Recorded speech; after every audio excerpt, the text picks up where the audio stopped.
It began without warning. One moment, the world was going about its usual chaotic business, and the next, everything stopped. A deafening, eerie silence blanketed the planet.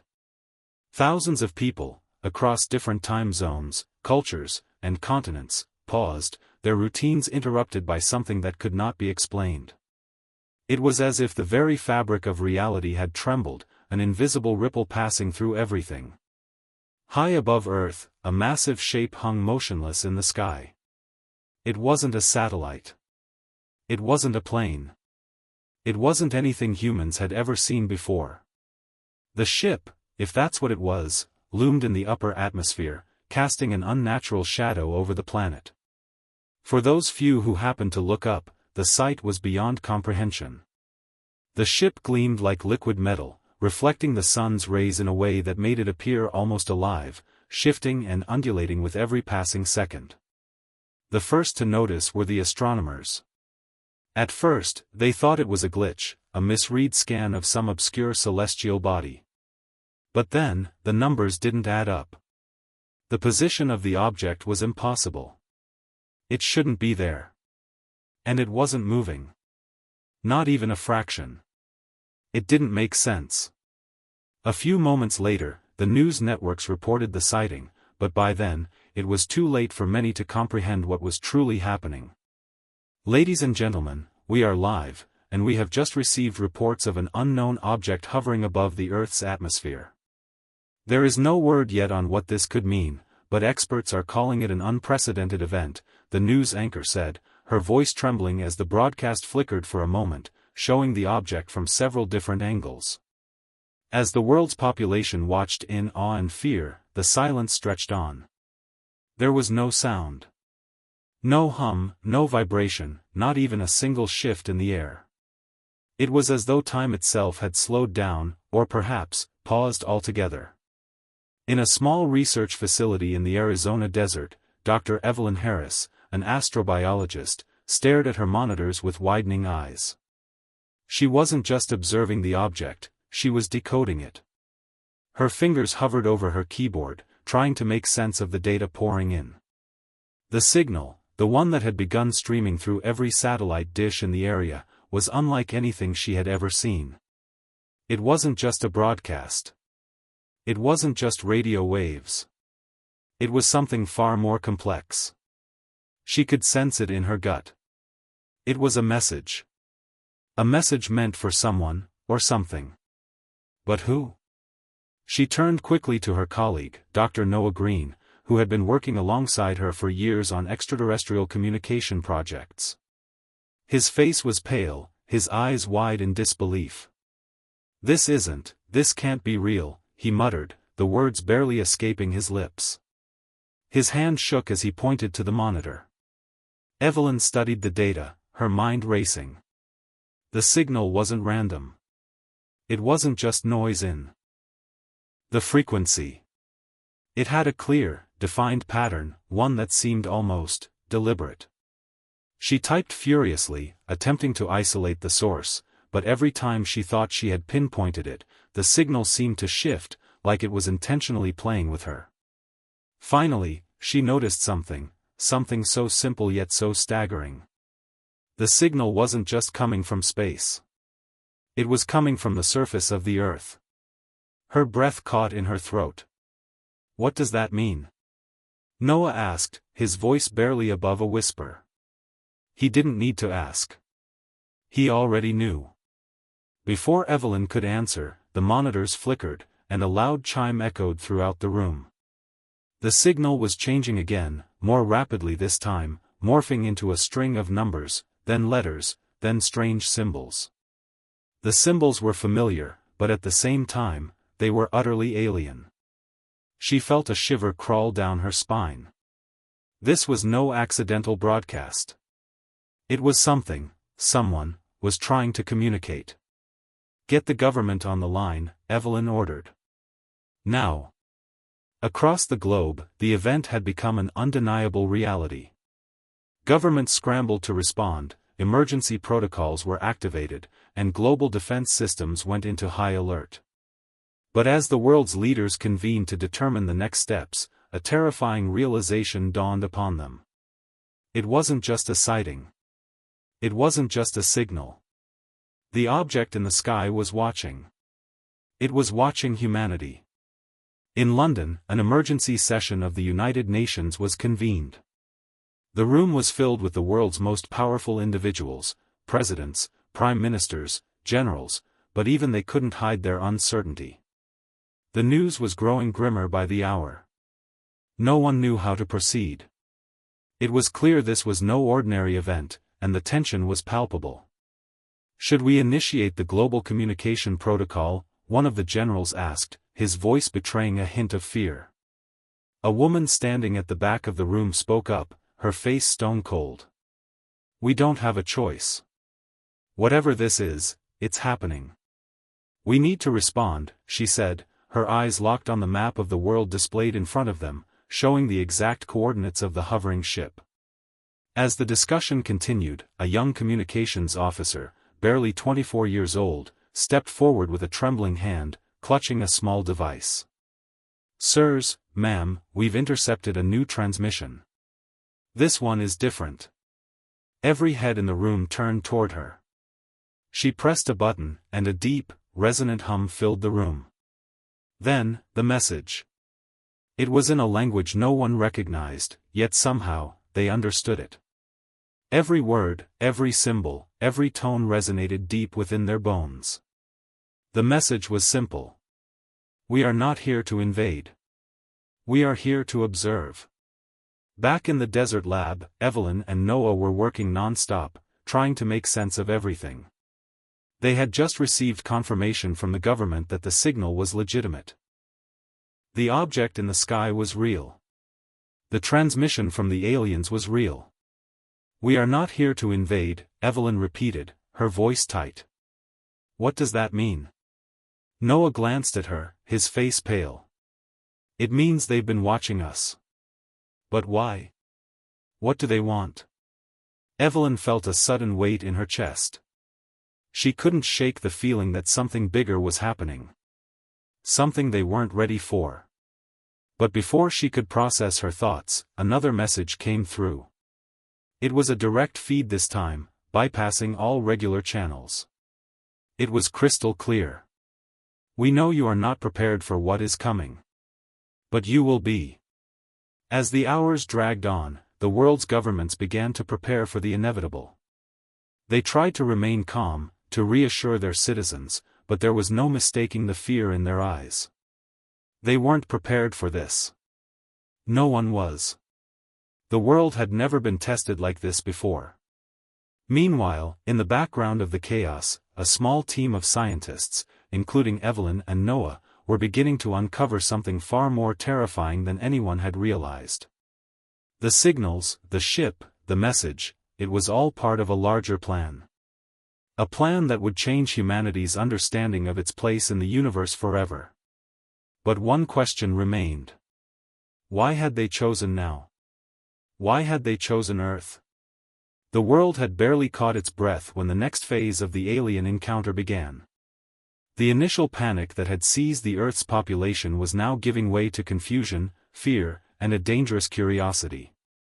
Governments, global leaders, and scientific communities around the world were desperately trying to understand the meaning of the alien message. What were they trying to say? Why had they chosen Earth? And most importantly, what did they mean by, "We are not here to invade. We are here to observe"? In the United States, President Alexander Green sat in a secure underground bunker, surrounded by top military advisors and intelligence officers. His face was ashen, the stress of the past few hours weighing heavily on his shoulders. On the large screen in front of him, the alien ship remained static, hovering high above the Earth's atmosphere. It had not moved in days. Mr. President, General Carter, the head of the Pentagon Special Operations Division, spoke first, his voice firm but tinged with uncertainty. The message is clear. The aliens claim they're here to observe, not to attack. But I have to ask, what are we supposed to do with this? We have no means of communicating with them, and no one has a clue about their intentions. President Green leaned back in his chair, his hands clasped tightly in front of him. He stared at the image of the ship, the sight of it causing his stomach to churn. Everything about this situation was unnatural. The ship didn't behave like any spacecraft they had ever studied. And the message, though seemingly benign, felt ominous. "We don't know what they're capable of," Green said, his voice low. "We need to prepare for the worst while hoping for the best. I want constant surveillance. I want every available resource on this. We can't afford to be caught off guard." There was a long pause in the room as the reality of the situation began to settle in. They were dealing with something far beyond anything they had ever encountered. Back in the Arizona desert, Dr. Evelyn Harris and Dr. Noah Green were working around the clock, trying to decode the mysterious alien signals that had started to flood in from the ship. The symbols were growing more complex, and they now included a series of geometric patterns that appeared to have mathematical significance. But Evelyn was focused on something else, a deeper, more unsettling message hidden within the transmissions. "What do you make of this?" Noah asked, pointing to a new string of symbols on the monitor. His eyes were tired, red-rimmed from sleepless nights, but he couldn't tear himself away from the puzzle. Evelyn studied the screen intently. The symbols seemed to form a pattern, but it wasn't just a mathematical code. There was something about the arrangement that made her uneasy. As her fingers moved across the keyboard, she felt the weight of the moment. They were on the brink of something monumental, something that could change everything humanity knew about itself. "Noah," Evelyn began, her voice trembling slightly, "I think I've found something. The symbols, they're not random. They're part of something bigger. These shapes, they correspond to fundamental principles of space and time. I think the aliens are trying to tell us something about the fabric of the universe." Noah leaned closer, his brow furrowed. "Space and time? You mean like some kind of message about the laws of physics?" Evelyn nodded, her gaze fixed on the screen. "Yes, but it's more than that. They're offering us a glimpse into something beyond our understanding. They're showing us the boundaries of what we know. And I think we're just beginning to scratch the surface." She paused for a moment, her mind racing. The ship, the signals, they aren't just observations.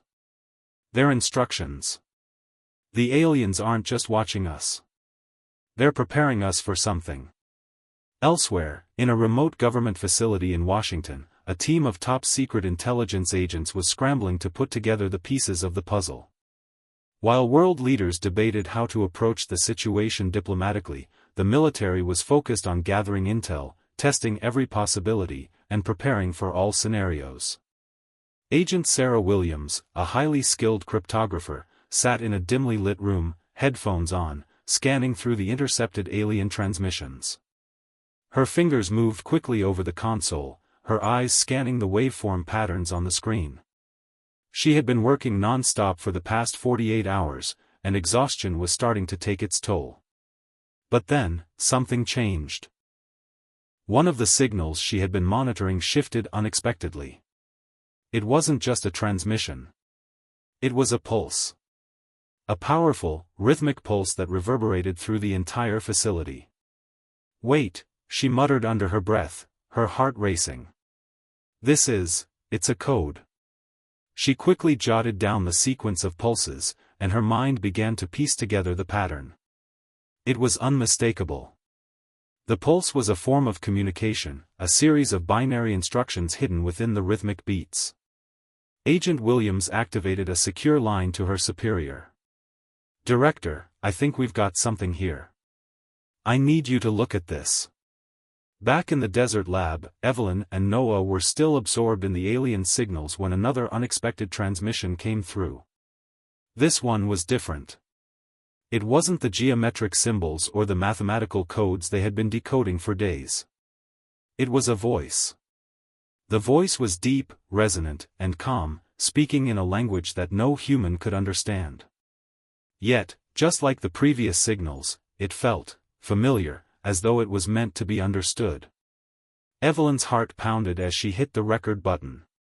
"What is this?" she whispered, watching as the voice continued. "Do you understand?" the voice said, in perfect English, its tone hauntingly serene. "We are not here to hurt you. We are here to test you. Humanity has been chosen.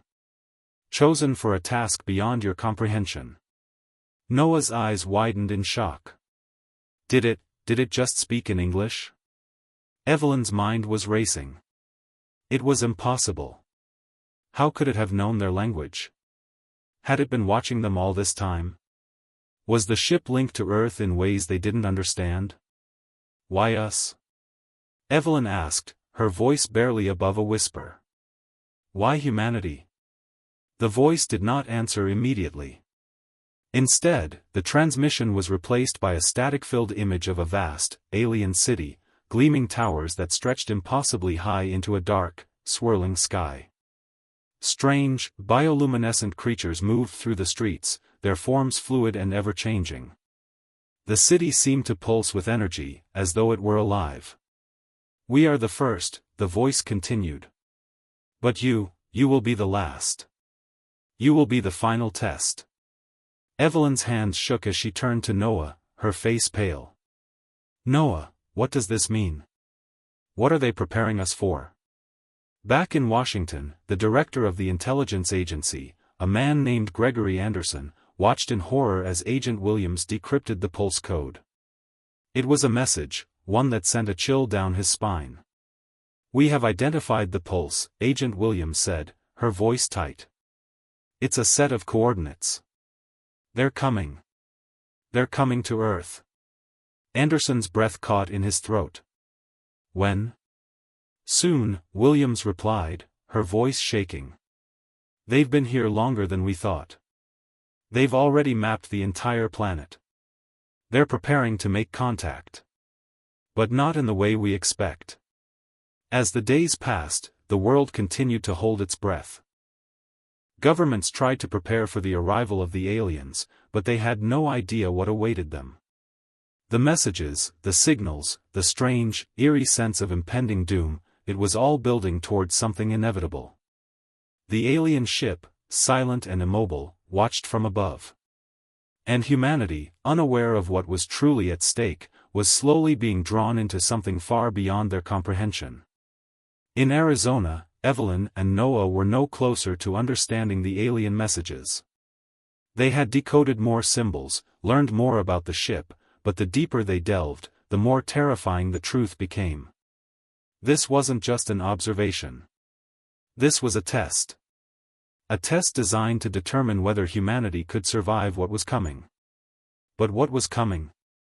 Evelyn and Noah could only hope they had enough time to figure it out before the final answer came. As days turned into weeks, the presence of the alien ship remained constant in the sky. It was impossible to ignore, a permanent fixture, hanging over humanity's consciousness like a sword waiting to drop.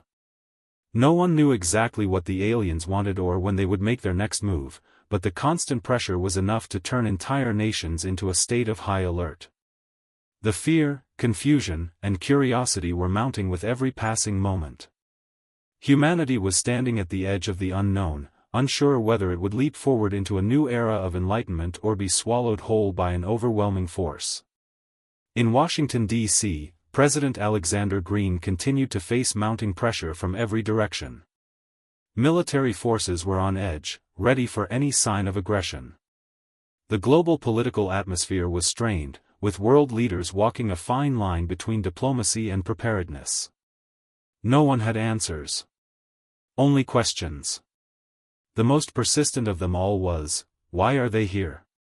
Meanwhile, deep in the heart of Arizona, Dr. Evelyn Harris and Dr. Noah Green were racing against time, trying to decode the alien messages and prepare for the unknown. The alien transmission that had been received in their lab was still fresh in their minds, the voice speaking in perfect English, telling them that humanity had been chosen for a task beyond comprehension. The weight of that statement hung heavily in the air between them, but Evelyn couldn't shake the feeling that there was more to it. The alien ship had not moved for weeks, yet they continued to send strange messages, symbols, voices, images, and coordinates. Everything was building toward something, but what? Noah, Evelyn said, her voice tight with anxiety. I've been going through the data again, and something's off. These coordinates they've been sending, they don't just point to places on Earth. Noah, who had been scrolling through the series of alien transmissions, paused and turned to face her. What do you mean? Evelyn bit her lip and leaned forward, pointing to the latest string of coordinates on her laptop screen. These coordinates are pointing to locations that don't exist. They're in remote parts of the world, areas where no human has ever stepped foot. But these are not just locations, they're connected to patterns. I think they're mapping out something. What are they mapping out? Noah asked, his brow furrowed in confusion. Evelyn swallowed hard, her mind racing. She had been analyzing the data for hours, cross-referencing it with global maps, when she realized the terrifying truth. These locations, these patterns, they're not random. They match up to ancient sites across the planet. But it's not just that, they're also forming a geometric shape. A shape that's eerily similar to the symbols the aliens have been sending us. Noah stared at the screen, his eyes widening. You think the aliens are trying to lead us somewhere? Are they giving us a map? Evelyn nodded slowly. I think they're trying to guide us to a place, but we're not ready. They're testing us. Everything they've done so far has been leading up to this point. And we don't even know what's waiting for us at the end. Her voice faltered as she added, whatever it is, it's beyond our understanding. In Washington, the situation was growing even more intense. The director of the intelligence agency, Gregory Anderson, had been working tirelessly to crack the alien code. But the signals had stopped coming through in their usual format, leaving him with nothing but vague impressions. The aliens seemed to have gone silent, as if waiting for humanity to make a move. Director, Agent Sarah Williams said, her face grim as she walked into Anderson's office, we've been monitoring the satellite feeds. The alien ship, it's starting to move. Anderson's pulse quickened. What do you mean, move? It's hovering lower, Williams replied, her voice tight with tension. Not by much, but it's descending slowly. The ship is moving closer to the Earth's surface. Anderson's mind raced. Was this the moment they had been waiting for? Was this the beginning of the next phase in their interaction with the aliens? Have you gotten any more transmissions? He asked, trying to maintain control of his emotions. Williams shook her head. No new transmissions. But something's changing. I can feel it. Anderson sat back in his chair, staring at the screen, his mind processing the information. He had seen military action before. He had faced enemies with devastating capabilities, but nothing in his career had prepared him for this. He was dealing with something far beyond human comprehension, something that wasn't just foreign, but completely alien. Back in Arizona, Evelyn and Noah were still working around the clock. They had attempted to send their own messages to the alien ship, but the responses were cryptic at best. Every attempt to communicate seemed to only further confuse them. But Evelyn couldn't shake the feeling that they were close to something big. Noah stood up from his desk and walked over to the window. The desert stretched out before him, vast and empty, but it was no longer a place of peace. It felt different now. Everything felt different. There was a growing sense of urgency that could not be ignored. You're right, he said, breaking the silence. They're leading us somewhere. But what if they don't want us to find it?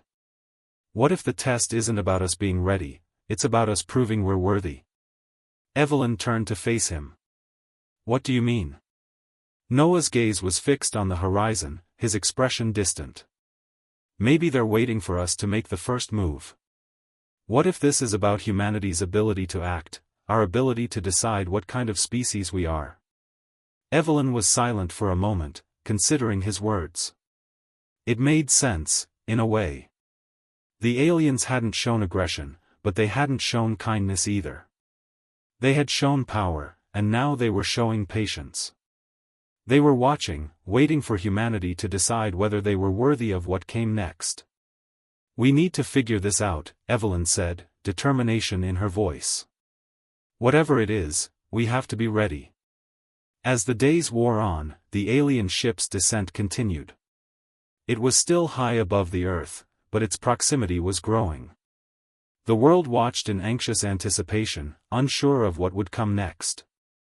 All the while, the aliens remained silent, their intentions unknown. Then, on a late afternoon in early June, the unthinkable happened. The ship, which had been hovering motionless for weeks, suddenly emitted a flash of brilliant light. The flash was so intense that it blinded anyone who happened to be looking directly at it. For a moment, the world seemed to hold its breath. And then, the transmission began. The voice that had spoken in English before was now clear, louder, and more urgent. "You have passed the first test," the voice said. "But this is only the beginning. What comes next will determine whether humanity is fit to join the stars. You will be tested in ways you cannot fathom. You must choose now, and you must choose wisely." Evelyn and Noah exchanged a look of disbelief. The aliens had spoken again, but this time, there was an unmistakable sense of finality in their words. "What comes next?" Evelyn whispered. "What do they mean?" Noah's eyes were wide, his thoughts racing. "We're not ready for whatever this is. But they've already made up their minds." Evelyn's heart pounded as she realized the gravity of the situation.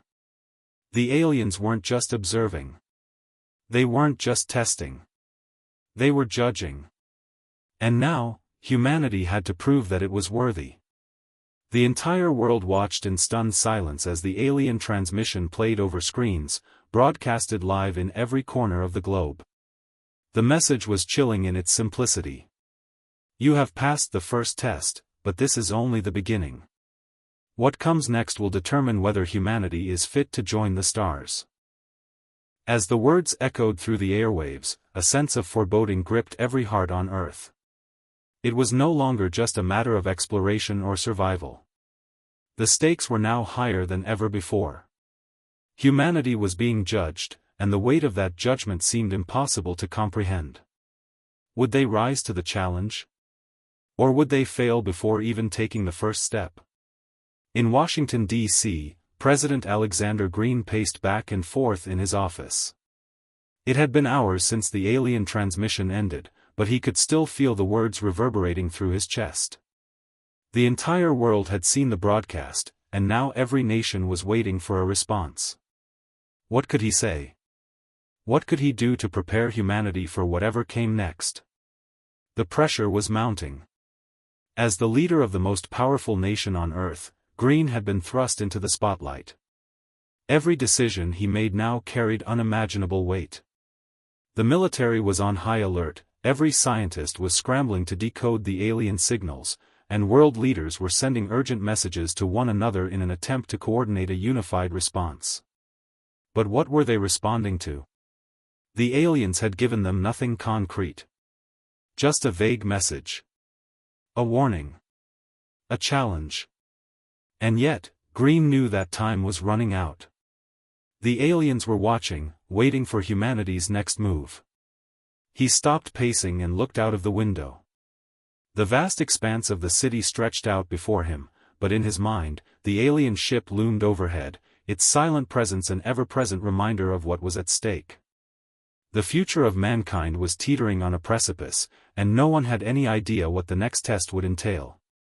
Meanwhile, Dr. Evelyn Harris and Dr. Noah Green were working tirelessly in the lab, trying to make sense of the latest transmissions from the alien ship. The cryptic messages continued to flood in, but they weren't any clearer than before. The symbols, the strange sequences, the coordinates, they were all pieces of a puzzle that didn't seem to fit together. "Look at this," Evelyn said, tapping on her tablet. "The messages, they're getting more complex. These patterns don't just repeat. They evolve. It's as if they're learning from our responses." Noah leaned over her shoulder, studying the data. "It's almost like a game, a twisted game. They're pushing us to see how far we'll go before we break." Evelyn nodded, feeling a chill run down her spine. But why? What do they want from us? What's the point of this test? Noah stood up, his mind racing. We've been looking at this all wrong. The aliens didn't just come here to observe. They came here to push us to the brink. To force us to evolve. To make us face our deepest fears and weaknesses. What do you mean? Evelyn asked, her voice tight with concern. Noah turned to face her, his expression grim. What if this is about more than just survival? What if they're not just looking for humanity to pass some sort of test, they're trying to see if we're worthy of something greater? Something beyond Earth. Evelyn's heart skipped a beat. Beyond Earth? You mean, they want us to join them in the stars? Noah didn't answer right away. He had his own doubts about that. The aliens hadn't exactly shown any signs of being friendly. But the idea that they were offering humanity a place among the stars was both terrifying and alluring. We don't know what they want, he finally said. But we're about to find out. And whatever happens, we have to be ready. In the midst of all the chaos, the world's military forces were preparing for the worst. General James Harper, one of the most decorated leaders in the U.S. Army, stood in the command center, staring at the screen in front of him. The alien ship was still visible from Earth's surface, hovering in place. The world's armies had mobilized, but there was still no sign of aggression from the aliens. That, in itself, was the most perplexing part. Harper ran his hand through his hair, clearly frustrated. We're on the edge of a knife here. The aliens haven't done anything to provoke us, but they're not exactly offering peace either. The whole world is on edge, waiting for something, anything. Sir, said Lieutenant Maria Ramirez, his second in command. We need to make a decision. The rest of the world is looking to us for leadership. We can't afford to wait much longer. Harper looked at her, his eyes narrowing with a mix of determination and concern. I know, Maria. But what's the right move here? We can't just attack. But we also can't stand idly by while these things continue to loom over us. Maria gave him a knowing look. They're testing us, sir. Just like the scientists have been saying. They're watching us. But I think they're waiting for something more than just a military response. They want to see if we're capable of something bigger. Harper thought for a moment before speaking. Maybe you're right. Maybe we need to think about the bigger picture. This isn't just a military game anymore. This is about survival, yes, but it's also about evolution. We need to prove to them that humanity can rise to the occasion. Back at the lab, Evelyn and Noah were working late into the night. The message they received that afternoon had been troubling. The aliens had sent more coordinates, but this time, they were different. The symbols they had been sending had shifted. The alien messages now included geometric shapes, some of which matched the very symbols that had been found in ancient ruins around the world. The aliens are connecting themselves to our history, Evelyn muttered, her eyes glued to the screen. No, Noah said, shaking his head. They're not just connecting themselves to our history, they're telling us something. These symbols, they're familiar. I've seen them before. Evelyn's head snapped up. What do you mean? Noah hesitated for a moment before answering. I've been studying ancient civilizations. And these symbols, they match up with the drawings found in the pyramids of Egypt, the Mayan ruins in South America, and even in cave paintings in Africa. Evelyn stared at him, speechless. Are you saying the aliens have been here before? Noah's expression was filled with uncertainty. I don't know. But whatever the message is, it's clear. The aliens are trying to tell us something important. They want us to understand that we're not alone. They want us to see that we're connected to something far greater. Evelyn's mind was racing. She had always been fascinated by ancient history, but this was something beyond what she had ever imagined. Could the aliens have been visiting Earth for centuries? Could they have been guiding humanity all along? It's a warning, she whispered. A warning that we're not prepared for what's coming. The transmission came again, this time more urgent. The voice, now familiar but still chilling, spoke with an authority that sent a shiver down the spines of everyone listening. You have begun the journey. The next phase will begin soon. Your species will face its ultimate test. Will you rise, or will you fall? As the transmission ended, the room fell silent. The whole world was holding its breath. It was clear now, the aliens were not just observing humanity. They were pushing it, testing it. And the real test was yet to come. The clock was ticking, and the fate of humanity hung in the balance. Humanity had become obsessed with the alien ship. It loomed above Earth, an ever-present reminder of the unknown, and every nation on the planet had shifted its focus toward it. No one knew exactly what the aliens wanted, but the message was clear: the fate of the entire human race was at stake. Each day, the pressure built as governments scrambled to prepare for what might come next. In secret, in public, every person, from world leaders to common citizens, began to ask one simple question: what now? In Washington, D.C., President Alexander Green sat in his office, staring at the screens showing live footage of the alien ship. It had been weeks since the transmission. Weeks of uncertainty. Weeks of waiting. The world had grown tense, but the aliens had remained silent. The silence was deafening, and every day, it felt like humanity was edging closer to some great precipice. The message had been clear enough: you have passed the first test, but this is only the beginning. What comes next will determine whether humanity is fit to join the stars. But what did that truly mean? No one could answer.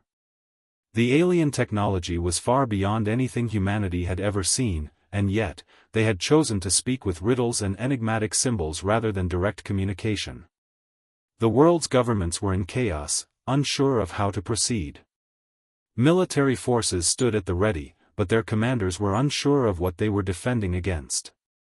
There had been no signs of aggression, but the looming presence of the ship had caused a sense of dread to grow in the hearts of every person on Earth. Green ran his hands through his hair and leaned forward in his chair, pressing his palms against his eyes. The weight of the world rested on him. His advisors had been pushing for action, any action. Some wanted to strike first, to show the aliens humanity wouldn't be cowed. Others suggested diplomacy, but the message had shown no room for negotiation. The decision he had to make felt impossible. Each option carried grave risks, and there was no way of knowing how the aliens would respond. In the lab, Dr. Evelyn Harris and Dr. Noah Green sat over a cluttered desk. They had become obsessed with the aliens' message, attempting to decode it, break it down, find meaning in every symbol, every shape, every shift in tone. And yet, for all their work, the answers remained elusive. Evelyn looked at Noah, exhaustion clear on her face. We've tried every possible angle. The symbols keep shifting, the code keeps evolving.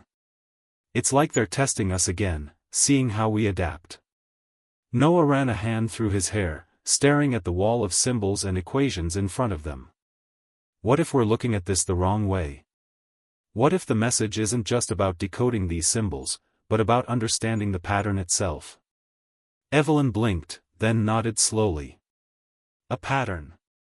They've been sending us signals for weeks, but if we focus on the way the signals change, the way they evolve in response to our own actions, it could reveal something. Noah's eyes lit up.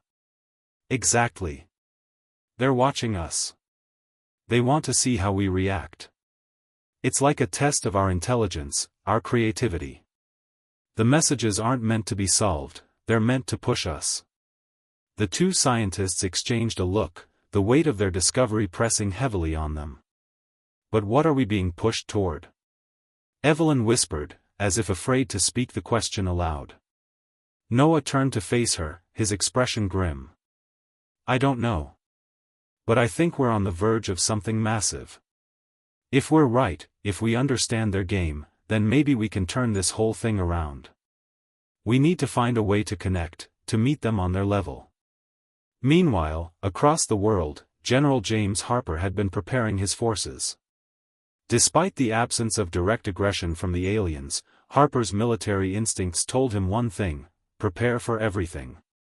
The military had established defensive perimeters around major cities, but there was still no sign of what the aliens intended. Harper had long since stopped trusting that silence was a sign of peace. If anything, it was a silence that threatened to snap at any moment. Harper sat in his command center, the maps and data on the walls telling a story he didn't want to hear.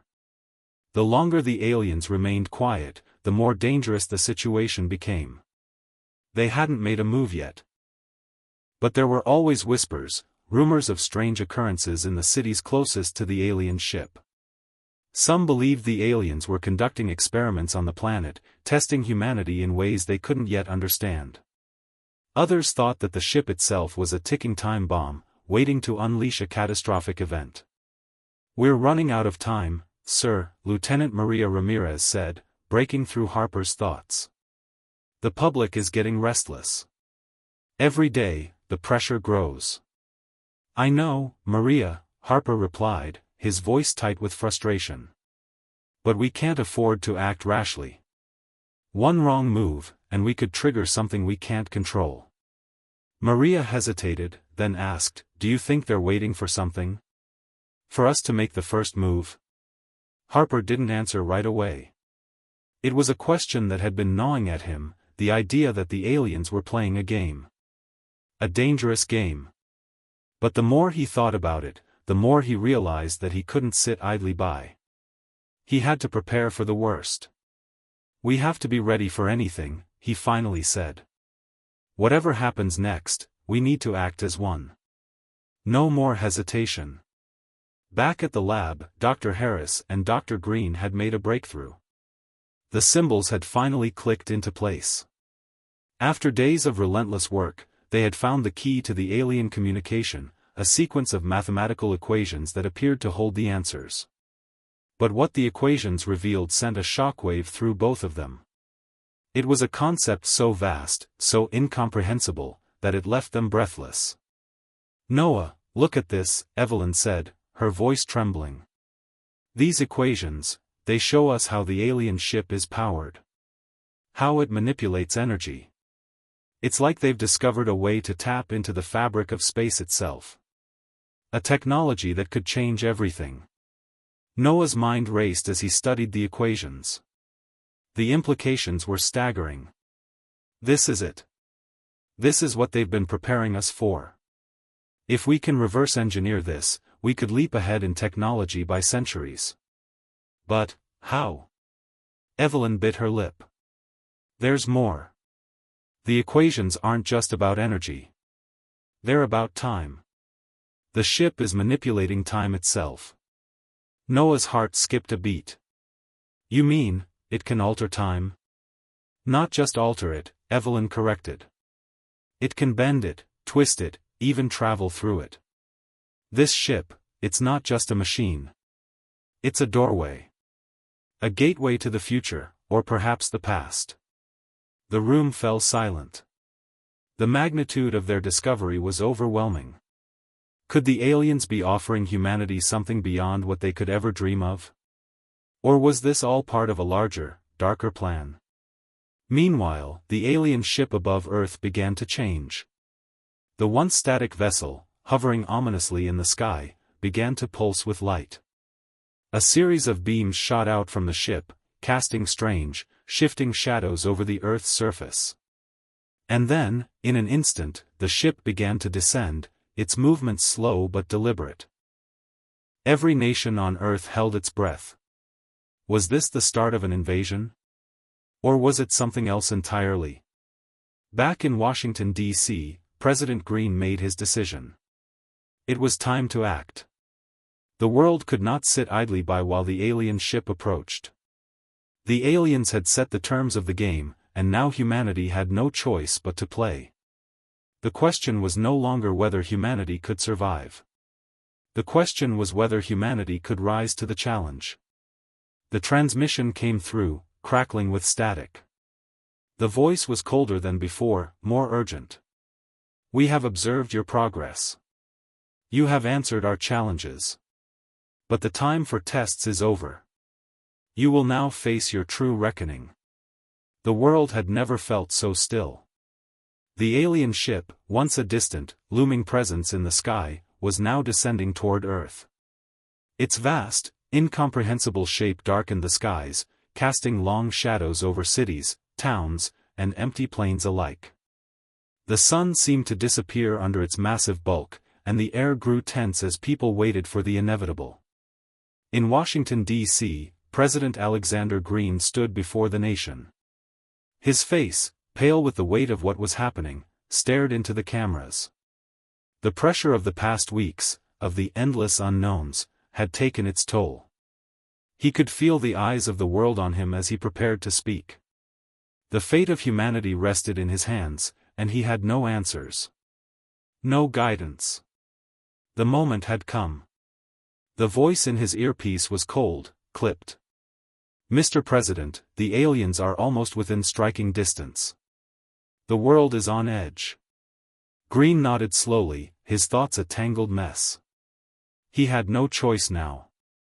Every option had been weighed, every risk calculated. But there was still no certainty. Not now. Not ever. We don't know what they're going to do, he said, his voice steady, though his hands trembled slightly. We don't know what they're capable of. But we're going to face it together. We're going to give humanity the best chance we have. He turned to his speechwriters.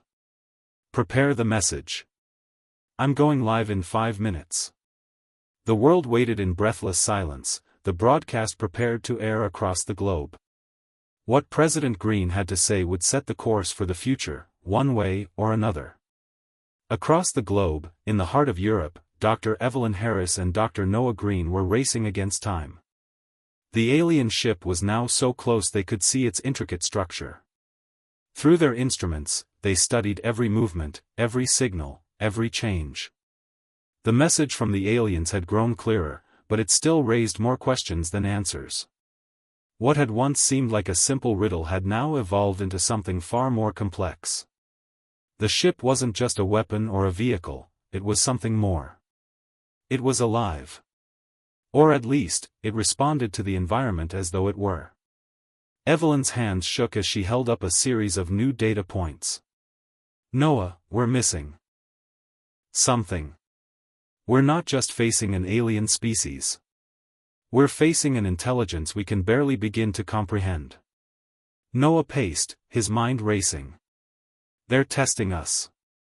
Not just with their technology, but with their actions. They want to see if we're capable of making the right decision. And what if we're not? Evelyn asked softly. Noah looked at her, his face filled with frustration and fear. Then we may not get a second chance. In the military command center, General James Harper had activated the emergency protocols.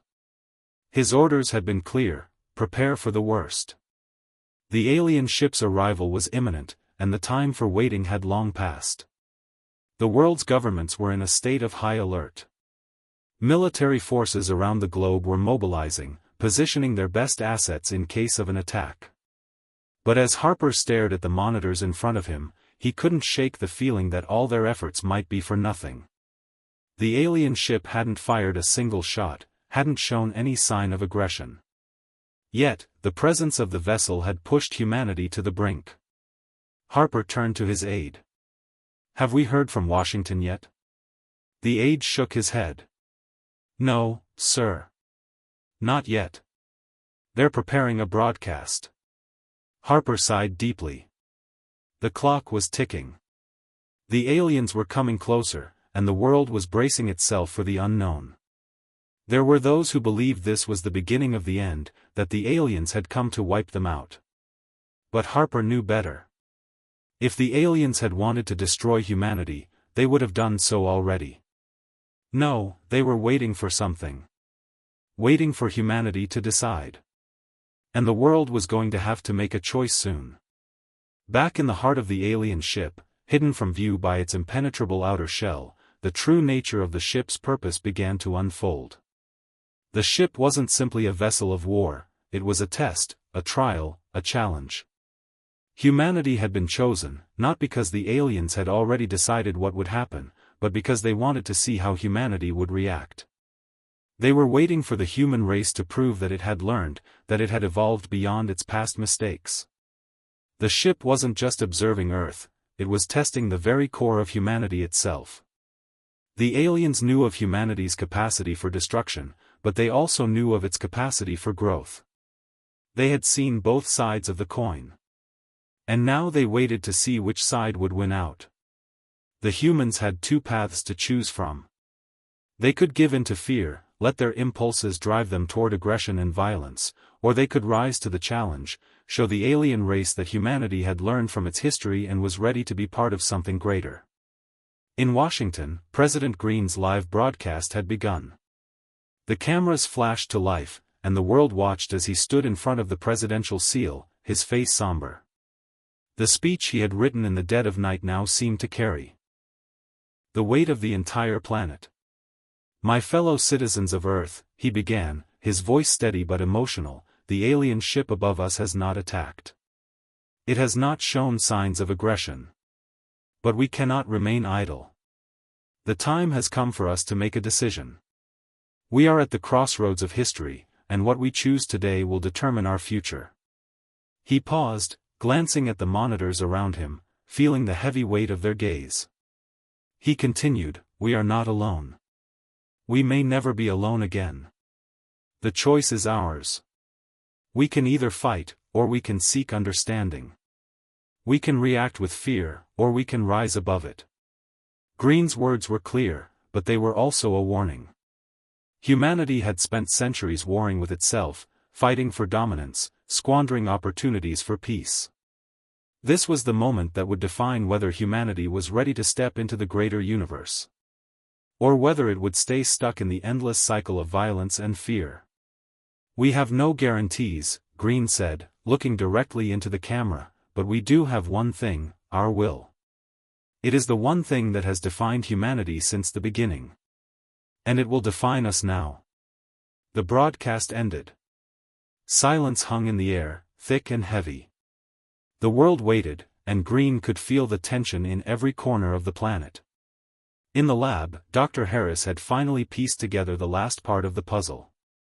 The message from the aliens wasn't just about technology, it was about their view of the universe. They saw existence as a grand experiment, with every civilization being tested in its own way. The aliens had already seen countless civilizations rise and fall. Some had chosen the path of peace, others the path of destruction. But in the end, the aliens cared about one thing: growth. The question wasn't whether humanity was powerful enough, or advanced enough. The question was whether humanity had learned enough from its past to be worthy of joining the rest of the universe. Evelyn turned to Noah, her eyes wide with realization. "It's not just about whether we fight or negotiate. It's about how we choose to move forward. We have to show them that we can overcome our past. That we can evolve." Noah's eyes softened with understanding. "And that's the real test."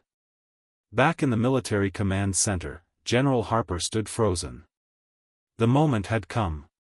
The world was watching, and the question had been asked. What would humanity choose? He could feel the tension in his chest, the weight of history pressing on him. As a soldier, he had fought in countless battles. But this battle was unlike any he had faced. There was no enemy to fight, no clear victory to claim. The only enemy now was humanity's own fear and history. Harper took a deep breath, knowing what needed to be done. "No matter what happens next," he said to his team, "we remain calm. We trust in humanity's strength." The ship above Earth began to pulse with light once again. This time, it wasn't just a show of power. It was an